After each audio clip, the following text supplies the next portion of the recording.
Be part of the call. Lift your voice and join the flame. 40 years we built this hope. Our story, our name.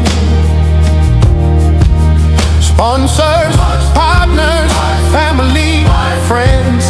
Let's rise again. Together we'll stand. Helen Media, we tell your truth, covering our community since '85. Be part of the growth. Be part of the growth. Hello, everybody. Once again, this is Fred Wanko coming to you from our studios in Chicago with another edition of Bold Talk on Allen TV. And as usual, I like to say good morning, good afternoon, and good evening to you, depending on where you are around the world. Yep, today we're going to talk about Trump's relentless pursuit of making sure that the terrorists in Sambisa Forest and the rest of the North are flushed out of Nigeria. Also, President Obasanjo talks about the pain of the civil war on both Nigeria and Biafra. Very interesting conversation, very candid. But let me warn you ahead of time. Obasanjo, I always tell people, has served Nigeria. He has given at least 60 years of his life to the service of Nigeria. When a man who is almost 90 years old has been in the public domain for 60 years, he's gonna make some mistakes. But Olusegun Obasanjo is not a bad person. He has made mistakes. But one thing we can agree on, whether you like him or not, is his primary interest when it comes to Nigeria is keeping the country united. He definitely is not tribalistic. That's my take on it.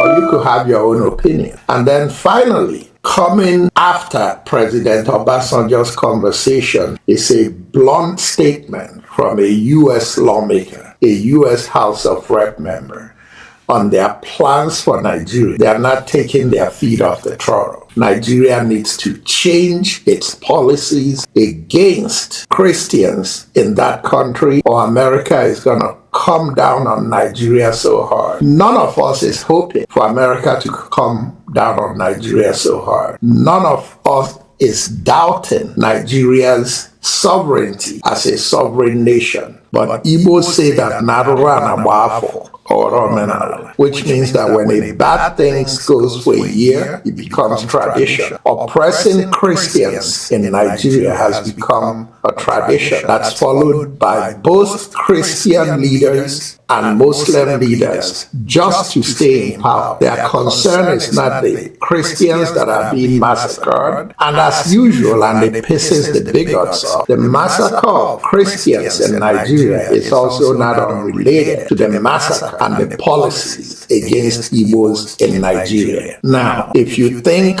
Trump is double downing on the Christian issue, wait till he changes it to the second gear. The second gear is going to be the Igbo issue and the Biafra issue in Nigeria. Igbos are not relenting. Nigerians are not happy that Igbos are talking to U.S. government about the plight of Igbos in Nigeria. You come sit in the Igbo position for one day. You go put on the shoes of an Igbo person in Nigeria for one day. When you have people who are so qualified to do so much, and you think you're going to relegate them to the back seat, you ain't seen nothing yet. And on that note, I want to start out with Dr. Apoki. Listen to what he says about Officer Yerima, the naval officer who stood up to Onyesom Nwike. Listen to what a non-Igbo person says about how Nigeria treated Officer Yerima and how they would have treated that same situation if Officer Yerima was an Igbo person. And all of you who call me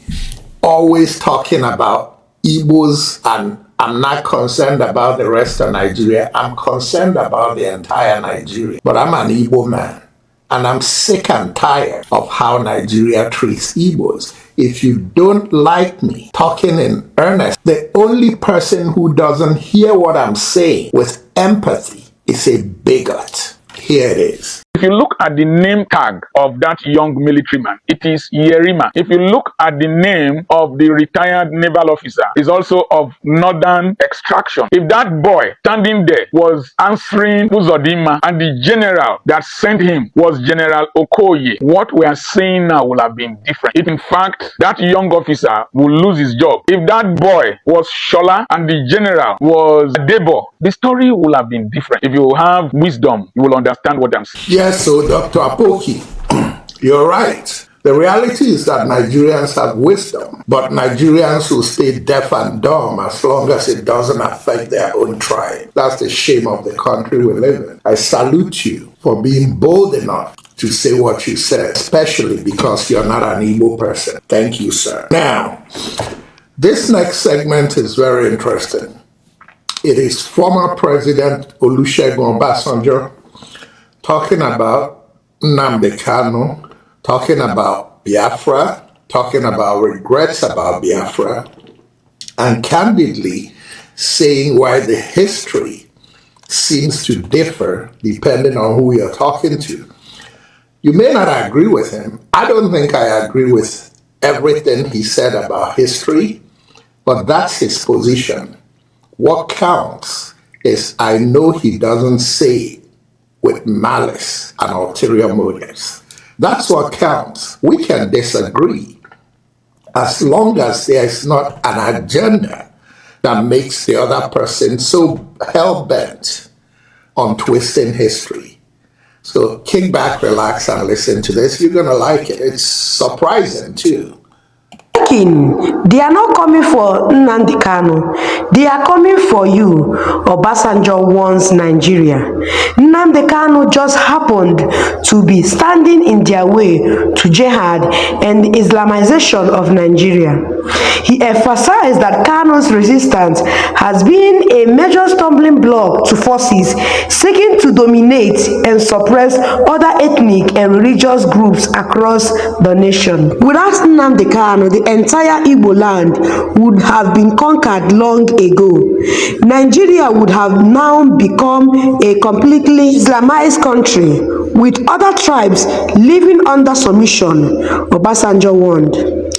Even the Yoruba nation would have been swallowed if not for the loud echo of resistance Kanu created.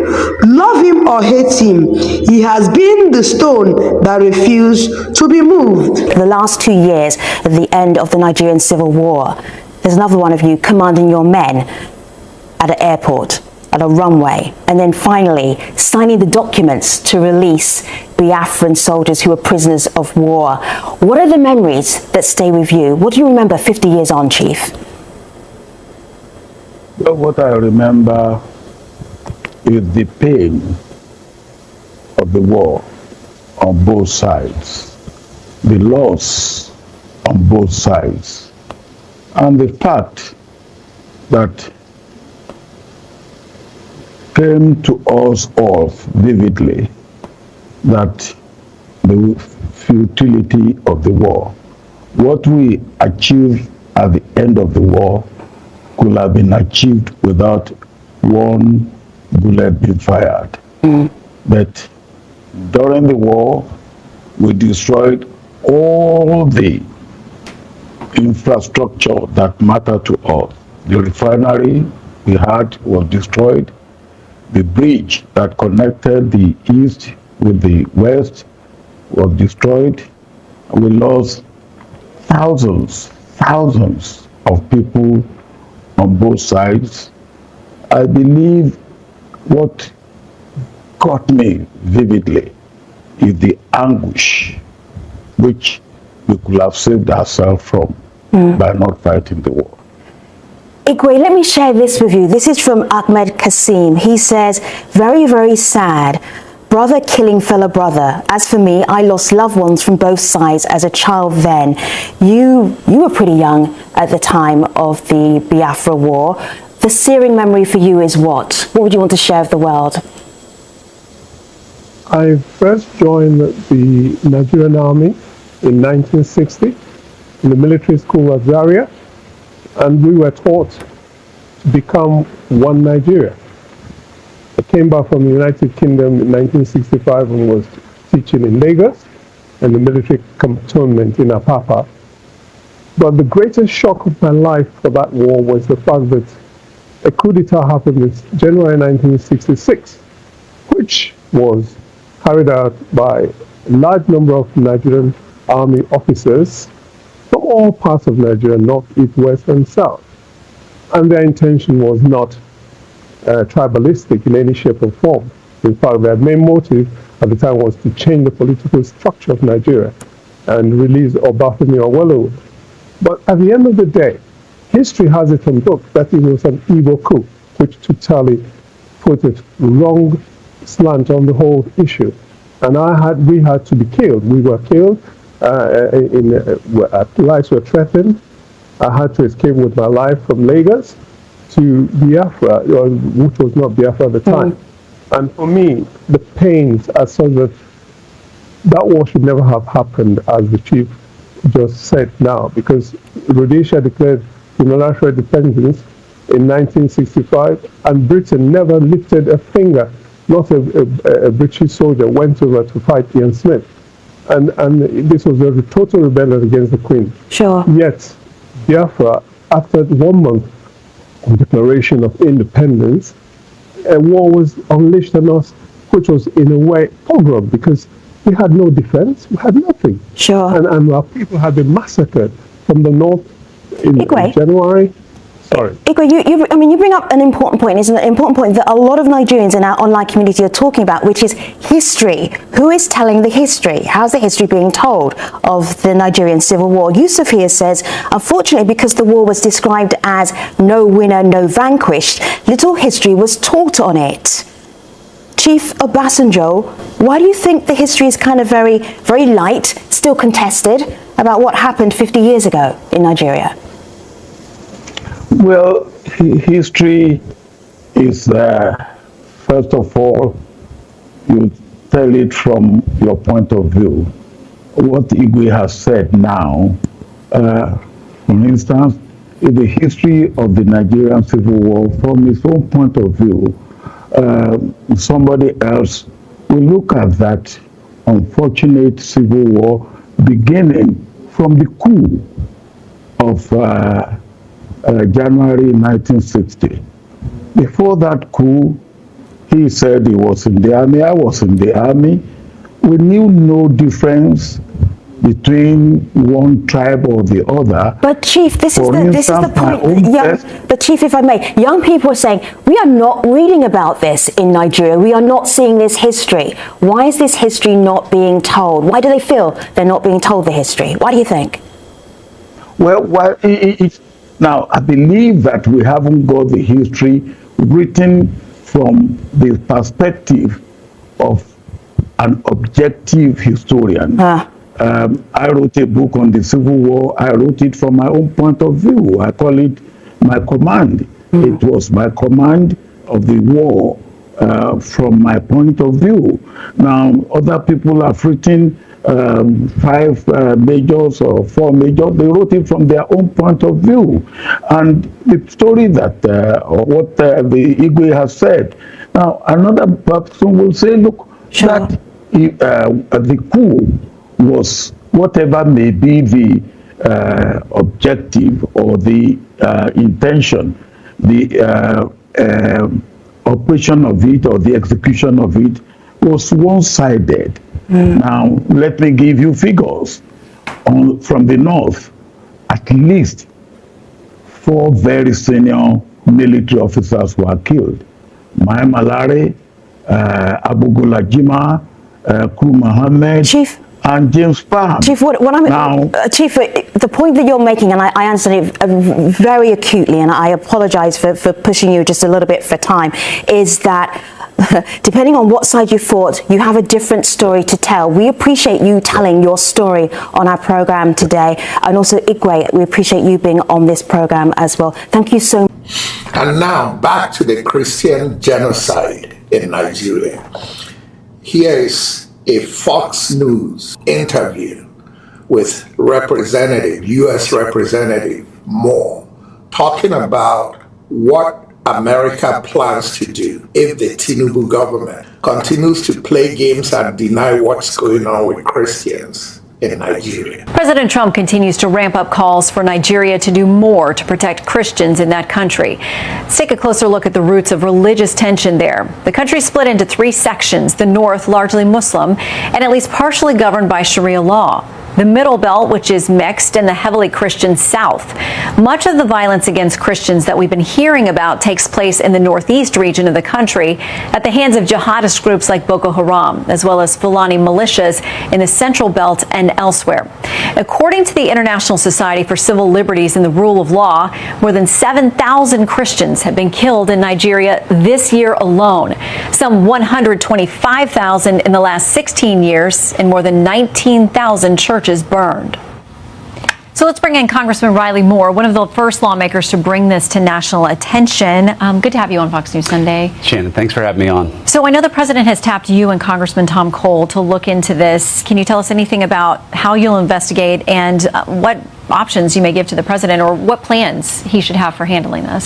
Yes, we've already started that investigation, and it's the House Appropriations Committee, and we're working with the other relevant stakeholders in Congress, including the House Foreign Affairs Committee, also working with leadership and their staff as well, to present findings to the president here as soon as we can, and once we have some real ground truth from our perspective.